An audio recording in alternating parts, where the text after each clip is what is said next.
The telegram sat on Eisenhower's desk for nearly an hour before he opened it. December 1944, the Ardennes Forest. Hitler had just launched the largest German offensive since 1940, and the American lines were collapsing. Entire divisions were surrounded. Supply lines were cut. Panic was spreading faster than the German tanks. And now, sitting in front of the Supreme Allied Commander, was a message from Winston Churchill with a single, impossible suggestion. Give the northern half of the battle to British Field Marshal Bernard Montgomery. Strip American generals of command. Let the British save the Americans.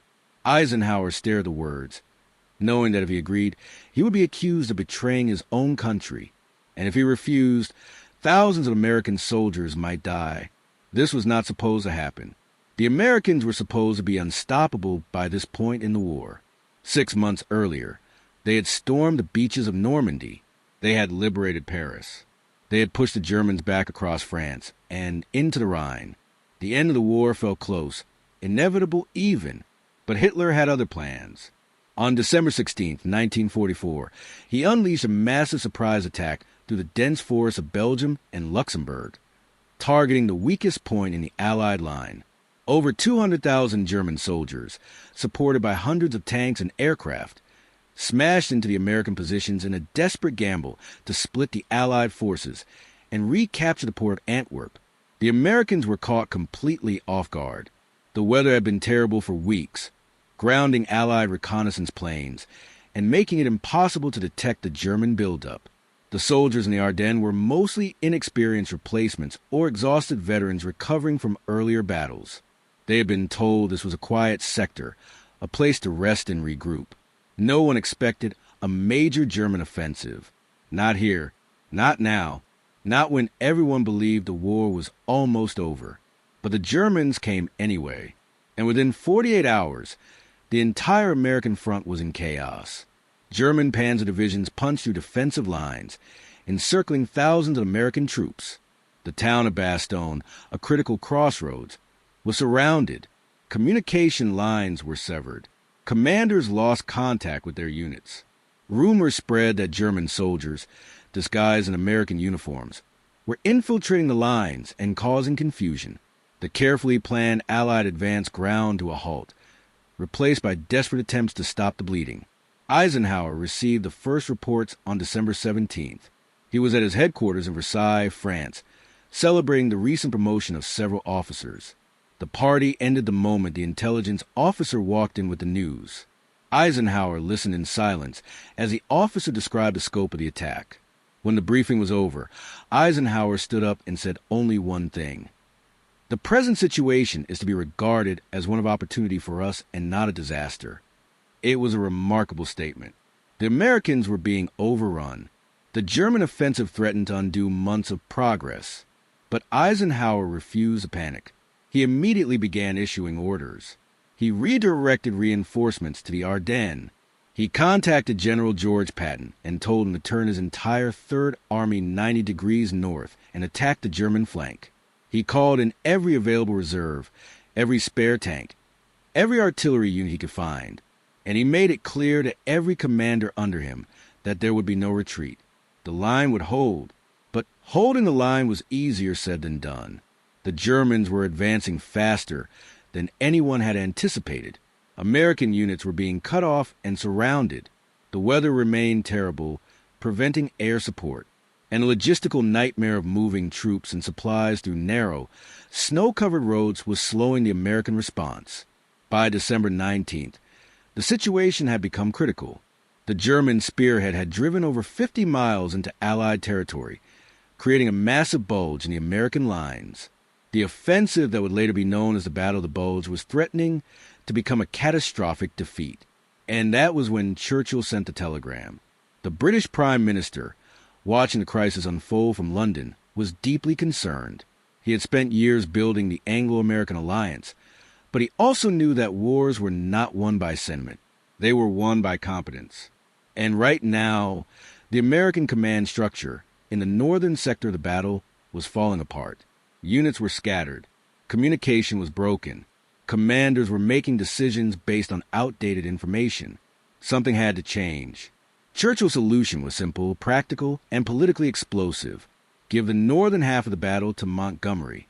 The British field marshal had experience, resources, and a track record of success. He commanded the 21st Army Group, positioned just north of the American lines.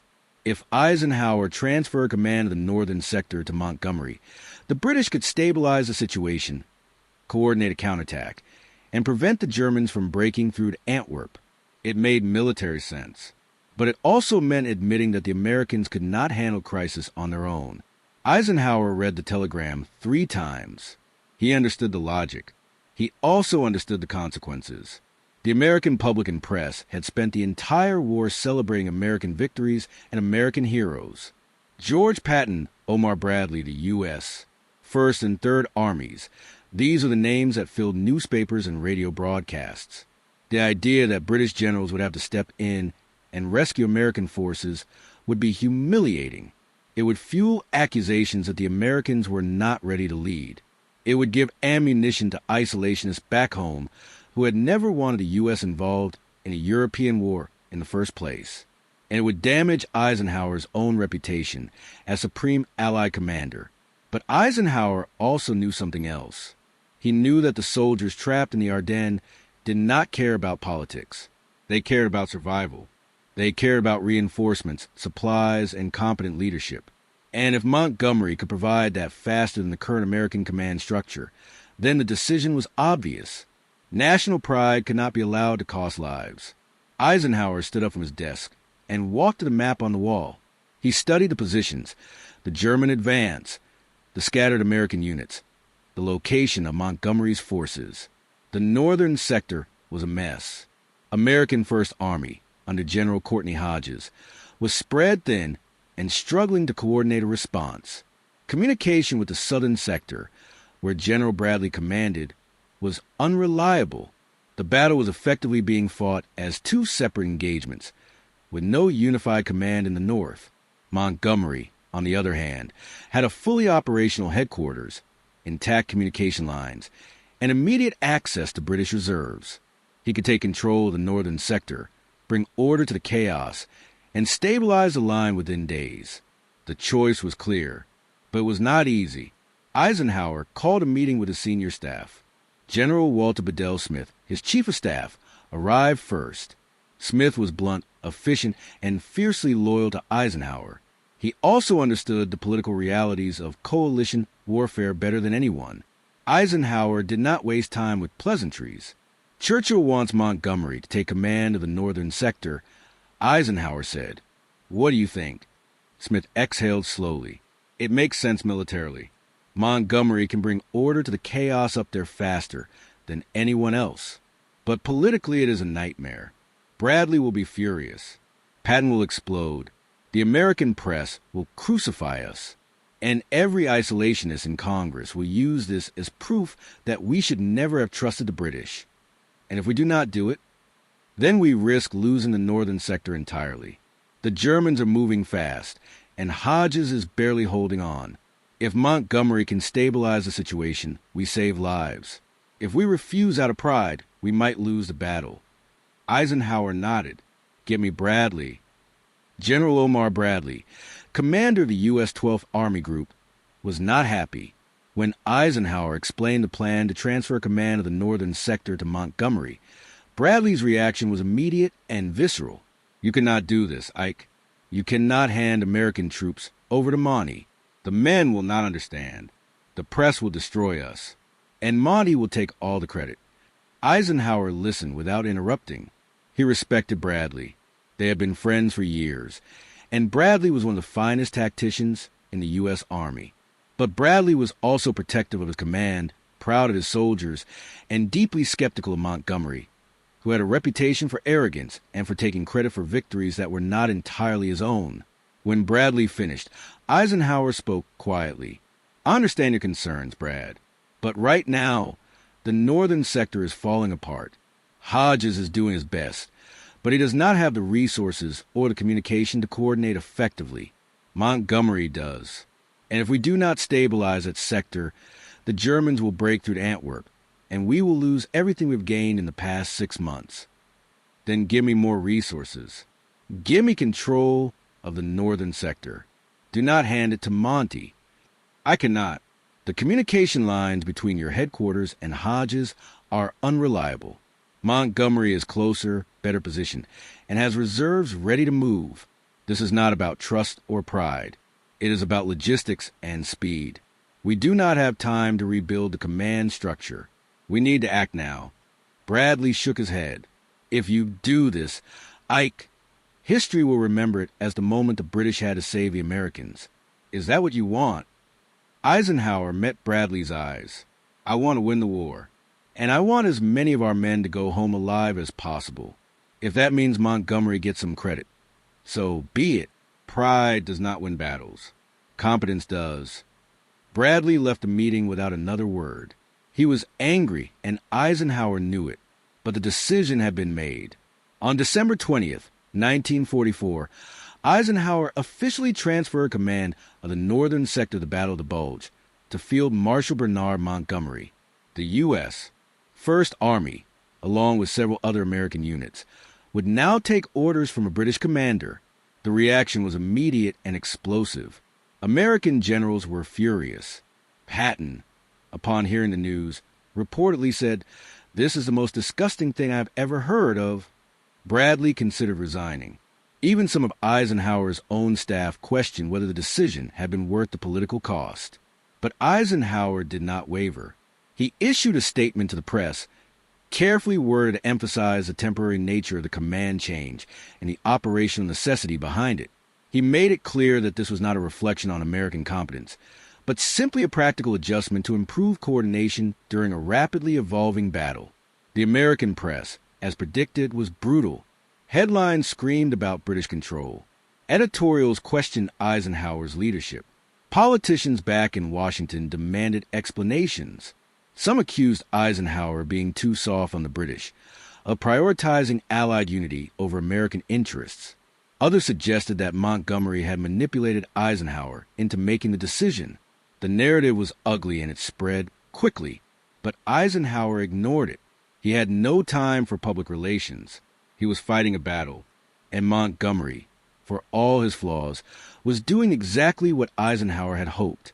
Within 48 hours of taking command, Montgomery had stabilized the northern sector. He repositioned reserves, reorganized supply lines, and coordinated a series of counterattacks that slowed the German advance. He visited frontline units, boosted morale, and brought a sense of order to the chaos. He was arrogant, self-promoting, and insufferable in his dealings with American officers, but he was also effective. Meanwhile, Patton's Third Army was smashing into the southern flank of the German offensive. Despite the terrible weather and difficult terrain, Patton had managed to turn his entire army 90 degrees and launch a counterattack within 72 hours. It was one of the most impressive logistical feats of the war, and it caught the Germans completely by surprise. The town of Bastogne, which had been surrounded for days, was relieved.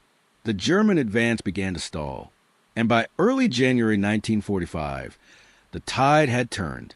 The Germans, overstretched and running out of fuel, began to retreat. The Battle of the Bulge was over. The Allies had won, but the cost had been staggering. Over 80,000 American casualties, thousands of vehicles destroyed, entire units shattered, and the political fallout from Eisenhower's decision to give Montgomery command was still reverberating through the Allied leadership. Montgomery, predictably, made things worse.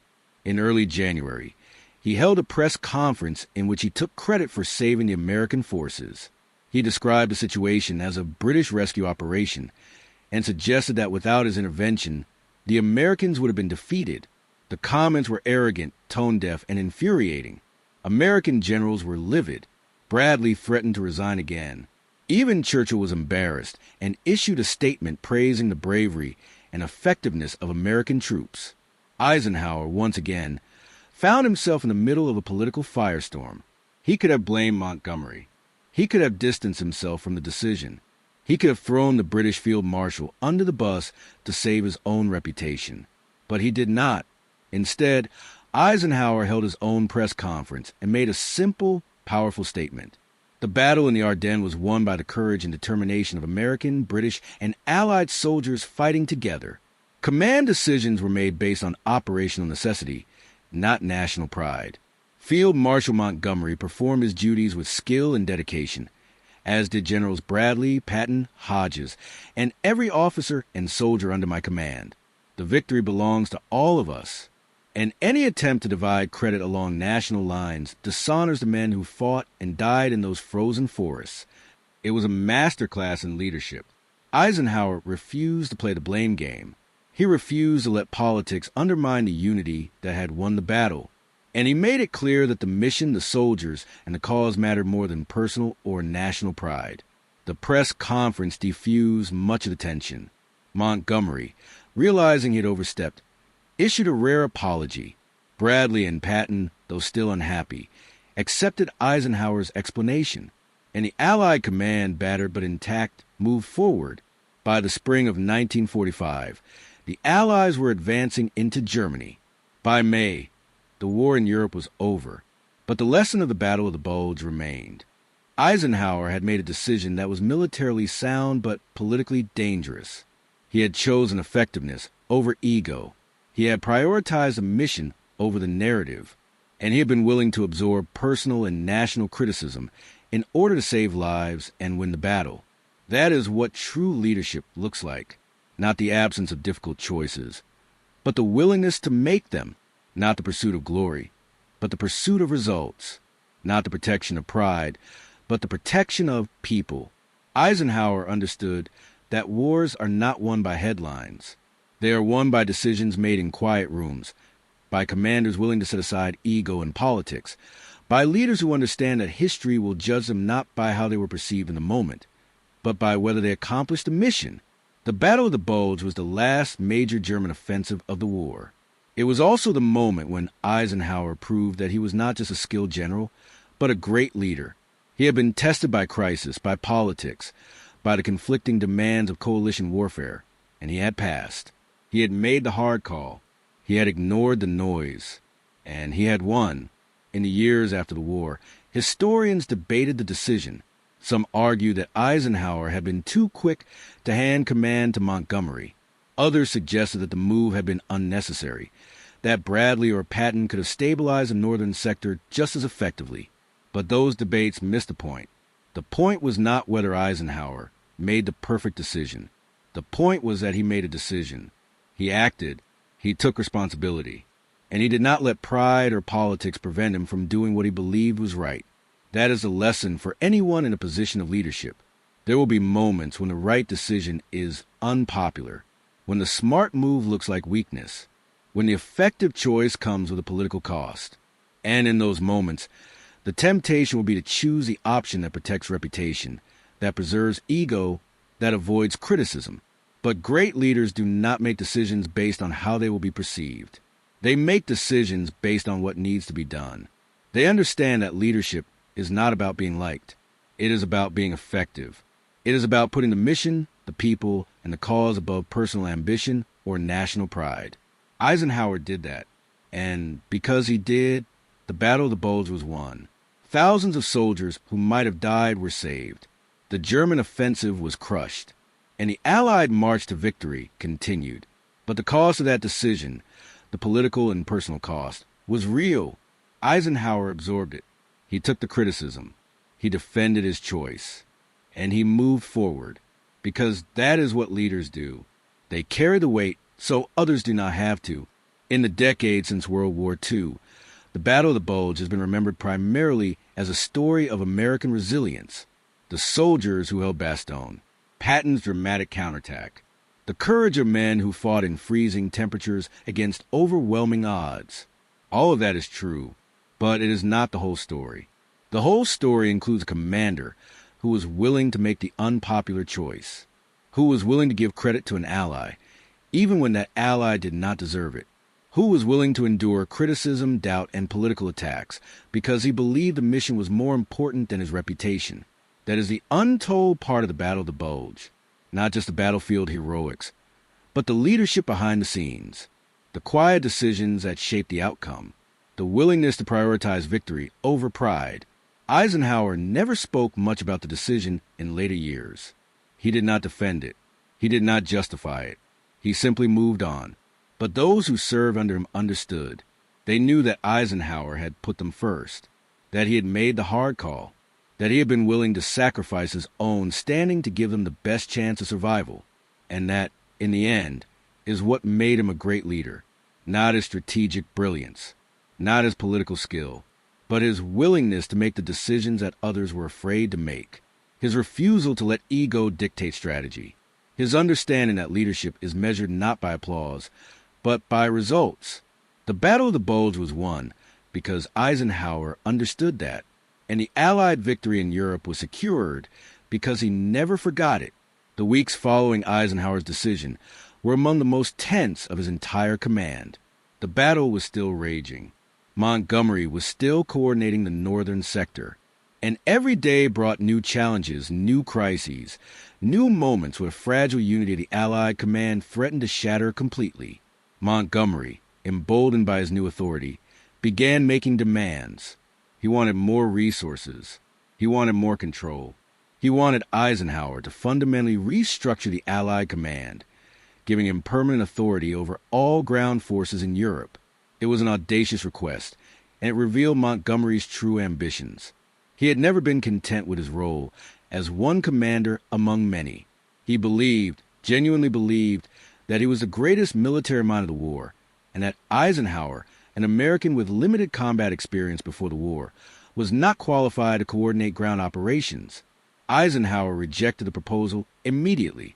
He had given Montgomery temporary command of the northern sector out of operational necessity, not as a reward or promotion.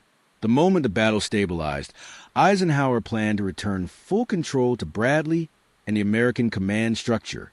But Montgomery was not satisfied. He continued to push, continued to argue, continued to suggest that the Americans were not capable of managing large-scale operations without British oversight. The tension between the two men, already strained, reached a breaking point in mid-January 1945. Montgomery had just held his infamous press conference, the one where he claimed credit for saving the Americans. Eisenhower, reading the transcript, was furious, not because Montgomery had taken credit, but because the comments threatened to destroy the unity that had held the Allies together for 3 years. British and American soldiers had fought side by side since North Africa. They had bled together in Italy, in Normandy, in France. And now, at the moment of their greatest test, Montgomery was trying to turn the war into a competition between nations. Eisenhower drafted a message to Montgomery. It was blunt, direct, and left no room for misunderstanding. The success at the Ardennes was a result of teamwork, not individual brilliance. Any public statements that suggest otherwise undermine morale, damage Allied unity, and dishonor the soldiers who fought and died in that battle. I expect all commanders under my authority to conduct themselves in a manner that reflects the cooperative spirit of this coalition. If you cannot do that, I will recommend your replacement. It was the closest Eisenhower had ever come to threatening a senior Allied commander. And it worked. Montgomery, recognizing that he had overstepped, sent a rare apology. He acknowledged that his comments had been inappropriate and pledged to avoid similar statements in the future. The crisis passed, but the damage had been done. American commanders, already resentful of Montgomery's role in the battle, now viewed him with open hostility. And Eisenhower, caught in the middle, had to work tirelessly to prevent the personal animosities from undermining the war effort. But Eisenhower did not just manage personalities. He also had to manage the narrative. The American public, reading headlines about British control and German advances, was growing anxious. Families with sons in Europe wanted reassurance. Politicians wanted victories, and the press wanted answers. Eisenhower understood that winning on the battlefield was only half the challenge. He also had to win the battle for public confidence. So Eisenhower began giving regular press briefings, carefully crafted to emphasize progress, unity, and the bravery of Allied soldiers. He spoke about the resilience of the troops in Bastogne. He praised Patton's counterattack. He acknowledged the difficulties, but framed them as temporary setbacks in an otherwise successful campaign. And he made sure to credit every nation involved, every unit that contributed, every soldier who stood their ground. It was a delicate balancing act. Too much honesty, and he risked panic. Too much optimism, and he risked losing credibility. But Eisenhower walked that line with skill. He told the truth, but he told it in a way that gave people hope. He acknowledged the cost, but he emphasized the purpose. And he made it clear that the Allies were still winning, still advancing, still on the path to victory. The strategy worked. By late January, the German offensive had been completely reversed. The Allies had not only stopped the German advance, they had pushed them back beyond their starting positions. The Bulge was gone. The line was restored, and the march toward Germany resumed. But the scars of the battle, both physical and political, remained. Over 100,000 Allied casualties, entire towns destroyed, thousands of civilians displaced, and within the Allied command, a lingering bitterness about how the battle had been fought and who had received credit. Eisenhower knew that those scars would take time to heal, but he also knew that there was no time to dwell on them. The war was not over. Germany was still fighting, and the final push, the invasion of Germany itself, would require even greater coordination, even more unity than anything that had come before. So Eisenhower did what he always did. He focused on the mission. He met with his commanders, smoothed over disagreements, and planned the next phase of the campaign. He wrote letters to the families of soldiers who had been killed, expressing his condolences and his gratitude. He visited frontline units, shook hands with exhausted soldiers, and reminded them that their efforts mattered, that their sacrifices were not in vain.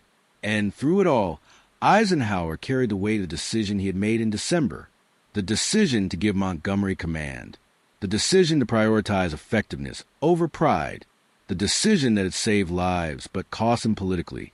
Years later, after the war, Eisenhower would reflect on that moment. He would say that it was one of the hardest decisions he ever made, not because the military logic was unclear, but because the personal and political costs were so high. He had known, even as he made the decision, that he would be criticized, that American generals would resent him, that the press would attack him. But he had also known that the alternative, allowing pride to dictate strategy, was unacceptable. Leadership, Eisenhower would later write, is the art of getting someone else to do something you want done because he wants to do it. But sometimes leadership is also about making decisions that no one wants you to make, decisions that will be unpopular, decisions that will cost you personally, but that are necessary for mission.